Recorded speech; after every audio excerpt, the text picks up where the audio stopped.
नमस्कार मंडळी, श्री स्वामी समर्थ. मंडळी, आपल्यापैकी प्रत्येकाला सुख समाधानाचे जीवन आपण जगावे असं प्रत्येकालाच वाटत असतं. आपल्याकडे देखील भरपूर पैसा असावा आणि आपल्या कुठल्याही कामात कधीही अडीअडचणी येऊ नयेत आणि आपल्याला आपण केलेल्या प्रत्येक कामात यश मिळावे असंच वाटत असते. मग आपण त्यासाठी भरपूर मेहनत देखील घेतो. तसेच ते काम पूर्ण होण्यासाठी आपण दिवस रात्र काबाड कष्ट करीत असतो. तरी देखील आपणाला त्या कामांमध्ये अपयश प्राप्त होते. तसंच मंडळी, आपण जो काही कमवलेला पैसा आहे तो पैसा देखील आपल्याला अपुरा पडतो. म्हणजेच आपल्याला आपल्या कुटुंबियांच्या प्रत्येक गरजा भागवता येतील इतका पैसा आपल्याकडे असायला हवा असं आपल्याला वाटत असतं. कारण आपण जो काही पैसा कमवतो तो या ना त्या कारणाने सतत खर्च होत असतो. कधी कधी तर आपल्या घरांमधील मुलांचे शाळेचे फी भरण्यासाठी देखील सुद्धा आपल्याला खूप साऱ्या अडीअडचणींना सामोरं जावं लागतं आणि आपल्यापैकी प्रत्येकाला वाटतं की या अडीअडचणीतून आपण कसे बाहेर पडावे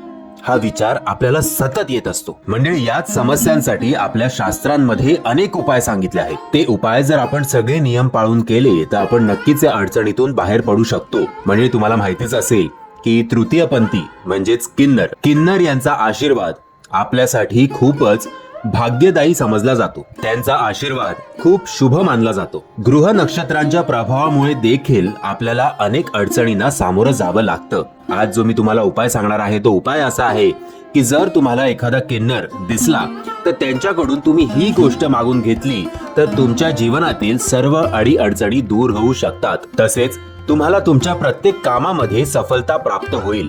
किन्नरांचा आशीर्वाद आपल्या जीवनामध्ये खूपच महत्वाचा असतो.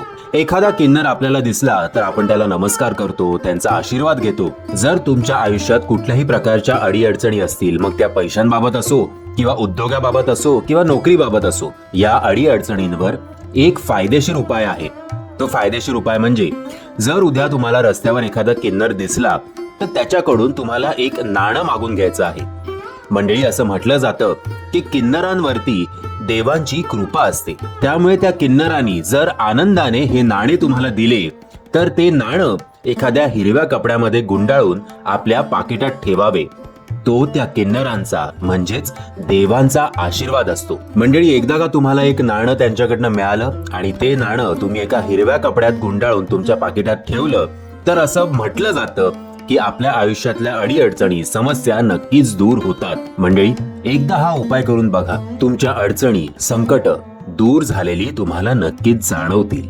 श्री स्वामी समर्थ.